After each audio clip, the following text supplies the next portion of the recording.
एक मालिक है और वो मालिक अपने नौकर से कहता है कि तू हर रोज मुझे 1 लीटर दूध गर्म करके पिलाएगा, ये तेरी ड्यूटी है। तो नौकर रोज 1 लीटर दूध पिलाता था। कुछ दिन बाद नौकर जो है उस दूध में से 1/4 लीटर दूध खुद पी जाता था और बाकी दूध में पानी मिला के मालिक को पिलाता था। फिर कोई मालिक से शिकायत करता है कि साहब ये जो नौकर आपने रखा है ये दूध में गड़बड़ करता है। तो मालिक ने कहा अच्छा ऐसा है क्या, और उसने नौकर की निगरानी के लिए एक और नौकर रखा। अब 2 नौकर हो गए, तो दोनों नौकरों ने 1/4 लीटर दूध खुद पीना शुरू किया और बाकी दूध में वो पानी मिला के मालिक को पिलाते थे। कुछ दिन बाद फिर मालिक को कुछ लोगों ने कहा कि आपके ये 2 नौकर जो हैं वो दूध में पानी मिला के पिला रहे हैं आपको। तो उसने कहा अच्छा ऐसा है। तो उसने एक और नौकर रखा, बोला इन दोनों पे निगरानी रखो। अब 3 नौकर हो गए, तो तीनों 1/4 लीटर दूध पीते थे, मालिक को 1/4 लीटर दूध में पानी मिला के पिलाते थे। मालिक की तबीयत भी थोड़ी कमजोर होने लगी, थोड़ा वीक हो गया वो। फिर किसी ने कहा कि आपका स्वास्थ्य बड़ा गड़बड़ हो गया, आप तो बहुत कमजोर होते जा रहे हैं, ये नौकर आपके बड़ा गड़बड़ कर रहे हैं। उसने बोला अच्छा ऐसा हो रहा है क्या। तो उसने एक और नौकर रखा, बोला इन तीनों पे निगरानी रखो कि ऐसा ना हो। अब जब 4 नौकर रख लिए तो दूध तो 1 ही लीटर था। थोड़े दिन ठीक मिला, फिर चारों नौकर मिल गए और दूध पीने लग गए। अब मालिक को क्या पिलाएं। तो वो क्या करते थे कि जब मालिक सो जाता था तो जो दूध पे थोड़ी मलाई जमती है ना ऊपर, वो मलाई लेके मालिक की मूंछ पे लगा देते थे। सुबह मालिक उठ के कहते कि बड़ी भूख लग रही है, तुम लोगों ने रात को दूध नहीं पिलाया। तो कहते नहीं नहीं मालिक पिलाया, आपका हाजमा खराब है, आपकी तबीयत ठीक नहीं है। वो कहता क्यों कैसे। और फिर वो मालिक को आईना दिखाते, कहते ये देखिए साहब अभी भी प्रूफ है। कौन सा प्रूफ है। आपके मूंछ पे देखिए मलाई जमी हुई है। तो अब मुझे बताइए दोस्तों कि ये कहानी है या हकीकत। हकीकत है। तो इसमें मालिक कौन है और नौकर कौन है। हाँ आप बताइए। इसमें मालिक जो है जनता है और नौकर जो है वो सरकार है। हाँ बिल्कुल सही पहचाना आपने। आप लोगों ने भी ये बात पहचान ली थी। दोस्तों अब मुझे बताइए कि ये जो बड़े बड़े घोटाले होते हैं देश में और जो पैसा लूटा जाता है वो किसका पैसा जाता है। हाँ हाँ आप बताइए। सरकार का। सरकार का पैसा जाता है। लेकिन सरकार के पास ये जो पैसा आता है वो आता कहां से। हाँ हाँ बताइए। टैक्सेस। बिल्कुल सही, टैक्सेस से। अच्छा आप में से कितने लोग हैं जो टैक्स नहीं भरते। जरा संभाल के जवाब दीजिएगा, इनकम टैक्स डिपार्टमेंट देख रहा है ये शो। बताइए आप में से कितने ऐसे हैं जो टैक्स नहीं भरते। तो कई लोग हैं यहां पर जो टैक्स नहीं भरते। दोस्तों यही सवाल हमने देश में अलग अलग किस्म के लोगों से पूछा और उन्होंने हमें क्या जवाब दिया, आइए देखते हैं। आप टैक्स भरते हैं। टैक्स किस बात का। टैक्स मेरेंगे इतना इनकम ही नहीं है कि मैं टैक्स भरूंगा। यहाँ कमाने खाने को तो पूरा नहीं पेट भरता, कहाँ से टैक्स भरूंगा साहब। टैक्स इतनी कमाई नहीं होती टैक्स कहाँ से दूंगा। बैंड वाले हमको क्या पता है कि टैक्स क्या होता है। किसका टैक्स चाहिए आपको। आप टैक्स भरते हैं। किस चीज का टैक्स मतलब हम टैक्स नहीं भरते। सर ड्राइवर आदमी हो, 10,000 का नौकरी कर रहे हो, उसमें टैक्स क्या भरे। क्या आप लोग टैक्स भरते हैं। नहीं नहीं काय का भरते टैक्स नहीं भरते। हम छोटे आदमी लोग नहीं भर पाएंगे, नहीं भरते। अरे पैसा ही नहीं तो टैक्स काहे को भरूंगा। नहीं टैक्स वैक्स मेरे को मालूम नहीं उसके बारे में। टैक्स में नहीं भरता। नहीं टैक्स फिलहाल नहीं भरता हूँ। हम नहीं भरते। नहीं नहीं नहीं नहीं नहीं नहीं।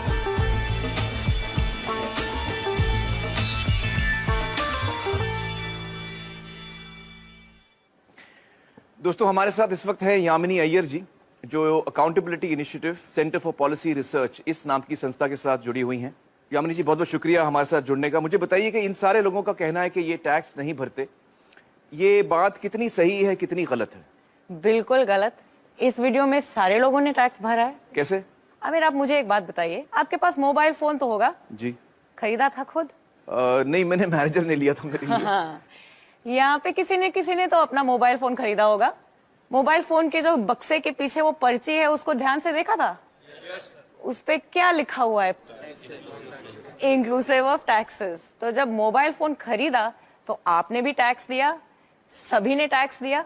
और जब मोबाइल फोन का बिल भी भरते हैं तो उस पे भी टैक्स देते हैं। लेकिन हर आदमी तो मोबाइल फोन नहीं खरीद पाता। मोबाइल फोन को छोड़िए, अगर आप सोचें आपके रोज की जिंदगी में सुबह से लेकर शाम तक जिन सभी चीजों का आप प्रयोग करते हैं वो कहीं से आपने खरीदा तो टैक्स दिया, टूथपेस्ट खरीदा टैक्स भरा, ब्रश खरीदा टैक्स भरा, कोम खरीदा टैक्स भरा, खाने पीने की चीजों पर भी टैक्स पड़ता है। जो कुछ भी पैकेज से आपने खरीदा, चिप्स खरीदा, पैकेज नमक खरीदा या चीनी खरीदा, उस पे टैक्स, दाल खरीदी उस पे टैक्स, चाय की पत्ती उस पे टैक्स। तो हर चीज पे टैक्स लगता ही है। जब सभी ने कहा यहाँ पे कि उन्होंने टैक्स नहीं भरा, उनके मन में एक ही सोच था, मेरी आमदनी नहीं है या शायद कम है, जिसकी वजह से मैंने अपना इनकम टैक्स नहीं भरा। बट असल में दो टाइप के टैक्स होते हैं, एक डायरेक्ट टैक्स जिसका एक उदाहरण है हमारा इनकम टैक्स, और दूसरा इनडायरेक्ट टैक्स। और अगर इन आंकड़ों को ध्यान से देखोगे तो पता लगेगा कि ये जो 1/3 टैक्स केवल ही वो है जो हमारी डायरेक्टली इनकम टैक्स वगैरह से सरकार में आपका पैसा पहुंचता है। जी जी जी। बाकी जो टैक्स है, जो बड़ा हिस्सा है वो अपने इनडायरेक्ट टैक्स से आता है। जो चीजें हम खरीदते हैं सबसे ज्यादा वहां से आता तो है। 2/3 वहां से आता है। बिल्कुल, सुबह से लेकर शाम तक टैक्स भरते रहते हैं हम। तो इसका मतलब ये हुआ कि हर हिंदुस्तानी, चाहे वो गरीब आदमी हो अमीर आदमी हो, टैक्स भरता है। बहुत बहुत शुक्रिया यामिनी जी हमसे बातचीत करने का। Thank you so much. Thank you. तो दोस्तों अब मैं दोबारा आपसे पूछना चाहता हूं कि जब देश में कोई घोटाला होता है और कोई भ्रष्ट नेता या भ्रष्ट अधिकारी सरकार का पैसा लूटता है तो वो असल में किसका पैसा होता है? हम सब का पैसा जाता है, हम सब का जाता है। बिल्कुल सही। मुझे अक्सर ताज्जुब होता है दोस्तों कि जब भी कोई घोटाले की खबर आती है तो मैं देखता हूं कि लोग बड़ा मजा लेकर उसकी बातें करते हैं, हंसते भी हैं कि यार वो 10,000 करोड़ उड़ा के ले गया, कोई 20,000 करोड़ उड़ा के ले गया। इस दफा जब आप कोई घोटाले की खबर पढ़ें तो ये जानकर पढ़ें कि किसी ने हमारे रोज की मेहनत की कमाई का पैसा लूटा है। अच्छा मुझे बताइए कि यहां पर कौन कौन है जिनकी पर्सनल वेल्थ यानी खुद की संपत्ति 10 लाख से ज्यादा है? आप हैं 1 2 3 4 5 6 लोग हैं। तो बहुत ही कम लोग हैं यहां जिनको लगता है कि उनकी संपत्ति 10 लाख से ज्यादा है। चलिए दोस्तों अब हम अपने अगले मेहमान से मिलते हैं, श्री शुभ्रत दास, जो centre for budget and governance accountability इस नाम की संस्था के साथ काम करते हैं। आइए शुभ्रत जी। हमने शुभ्रत जी को जिम्मेदारी दी थी कि ये हमें बताएं कि हमारे देश की संपत्ति यानी हमारी नेशनल वेल्थ कितनी है। बताइए शुभ्रत जी, आपके खोज में क्या सामने आया? आमिर, आपने हमें समय बहुत कम दिया, इसलिए ये आकलन हम लोग पूरा तो नहीं कर पाए हैं। जी। फिर भी 2 बड़े चीजों का आकलन हमने किया है। जी। एक है हाइड्रोकार्बन रिजर्व्स, जी, जिसमें आता है क्रूड ऑयल, नेचुरल गैस, कोल और लिग्नाइट, मतलब कच्चा तेल, कोयला वगैरह। और दूसरा है अदर मिनरल रिसोर्सेज, मतलब खनिज भंडार। कुछ 84-85 अलग अलग तरह के मिनरल रिसोर्सेज हैं, जिसका लगभग आधा हम लोगों ने इस एस्टिमेशन में कवर कर लिया है। आधा ही किया आपने? जी। मतलब जो मैंने आपको काम दिया था वो आप पूरा नहीं कर पाए? उतना ही डेटा मिल रहा है। मैं समझ सकता हूं, मजाक कर रहा हूं मैं। पूरे देश की संपत्ति का अंदाजा लगाने चलें तो उसमें बहुत वक्त लग सकता है। बिल्कुल सही कह रहे हैं आप। और इस वक्त में आप सिर्फ 1.5 चीजों का अंदाजा लगा पाए। बिल्कुल। तो आपके इस अंदाजे में क्या सामने आया? आंकड़ा क्या है आप मुझे बताइए। मैं यहाँ पर आंकड़ा लिखूंगा। काफी बड़ा है, 5,000। 5,000 उससे लिखता हूं। शुरू कीजिए। अब मैं जब तक आपको ना रोकूं आप उसमें और 0 ऐड करते जाइए। जब तक ना रोकें आप? जी। अच्छा,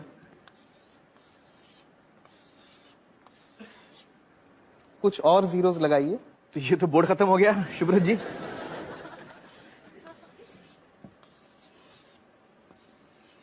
और लगाइए। और लगाओ जी, थोड़ा और, एक और है? एक और। आप सच कह रहे हैं? जी, बस एक और।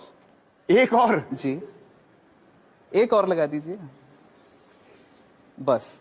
तो ये कितना बड़ा आंकड़ा है मुझे बताइए आप। ये है 5,000 लाख करोड़ रुपए। 5,000 लाख? 5,000 लाख करोड़ रुपए? 5,000 लाख करोड़ रुपए। मुझे अभी तक समझ में नहीं आ रही कितना बड़ा फिगर है। अच्छा हमें बताइए कि हमारे देश की जो आबादी है वो करीबन 120 करोड़ की है।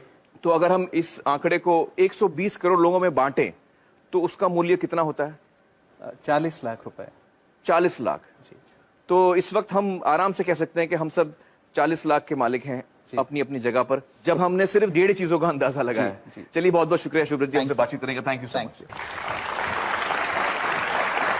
दोस्तों, शुभ्रत, अब आप समझ रहे हैं कि आपकी, हम सब की संपत्ति कम से कम 40 लाख है, और 40 लाख तो सिर्फ 2 बल्कि 1.5 चीजों के अंदाजे पे।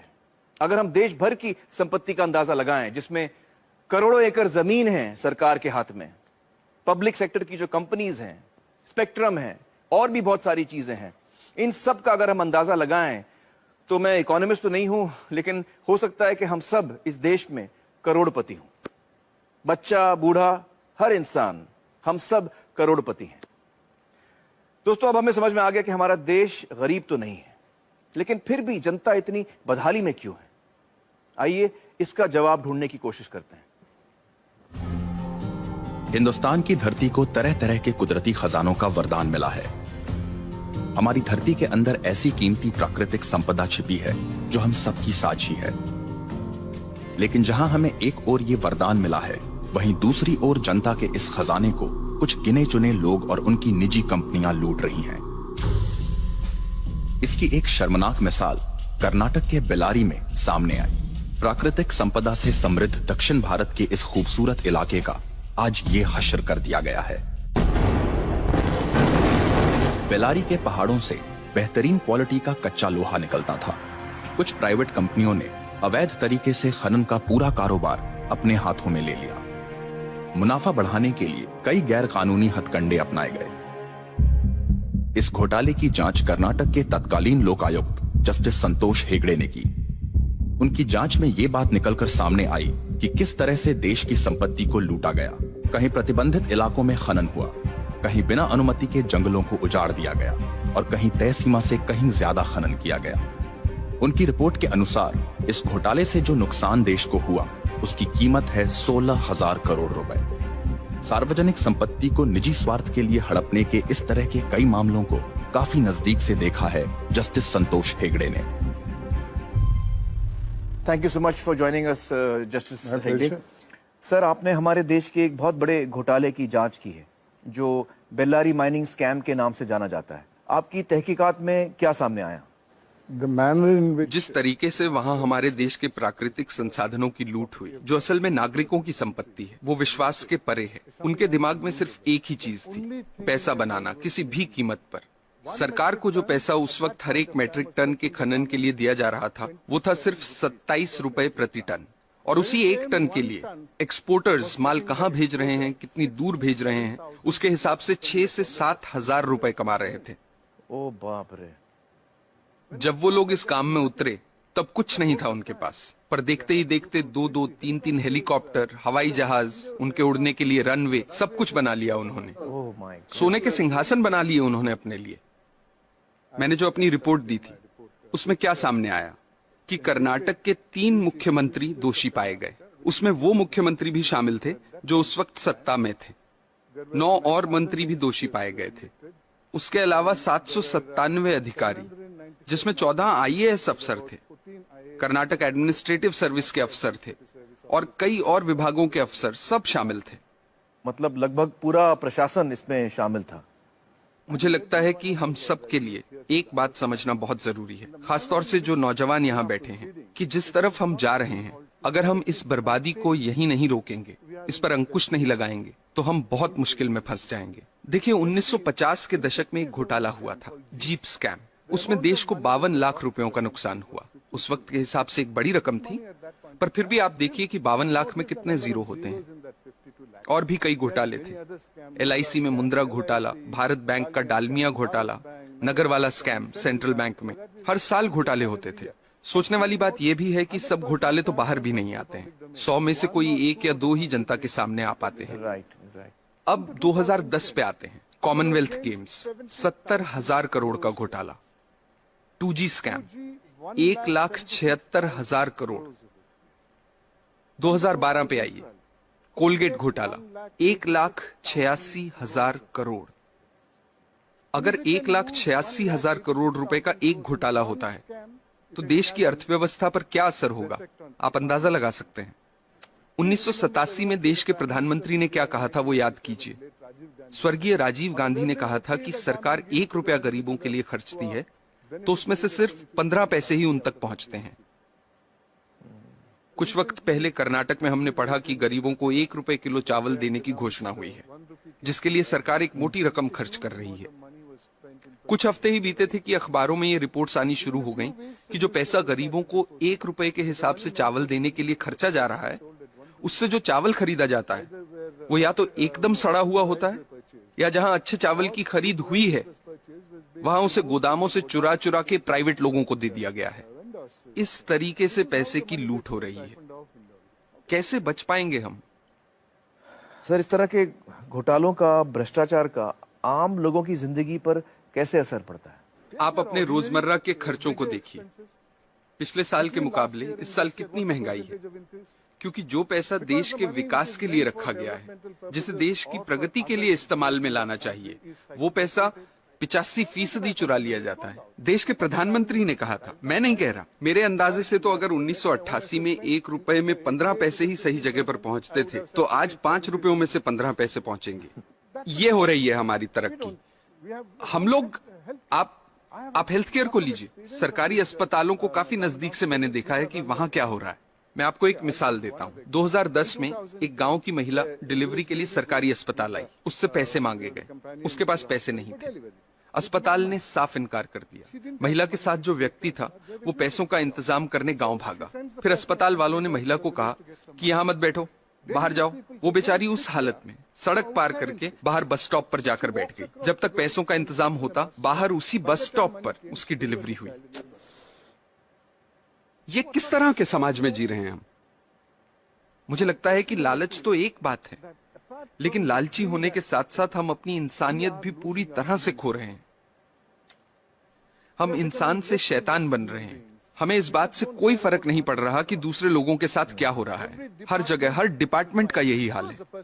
कुछ ईमानदार लोग भी हैं। मैं ये नहीं कह रहा कि सभी 125 करोड़ लोग बेईमान हैं, लेकिन ज्यादातर लोग मजबूरी में ईमानदार हैं, क्योंकि उनके पास बेईमानी करने का मौका ही नहीं है। आज के हालात ऐसे हैं कि एक आदमी जो बड़े ओहदे पे है, वो अगर दूसरे पर उंगली उठाकर कहता है कि आप भ्रष्ट हैं, करप्ट हैं, तो सामने वाला इनकार नहीं करता। वो पलटकर कहता है कि आप नहीं हो क्या भ्रष्ट?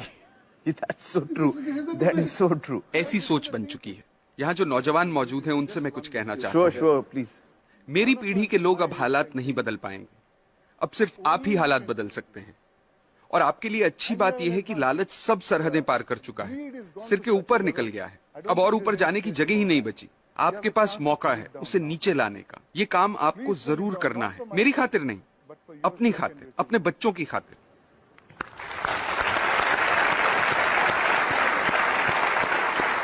सर, हमें सख्त जरूरत है आप जैसे लोगों की जो हमारे लोकतंत्र को बचा के रख सकें। बहुत बहुत शुक्रिया हमारे साथ बातचीत करने का। Thank you so much sir. दोस्तों, सोचने की बात है कि जिनके हाथों में हम अपनी संपत्ति की चाबी दे रहे हैं, वो हमारी संपत्ति को कैसे लूट रहे हैं। आपको याद होगा मेरी मालिक और नौकर वाली कहानी।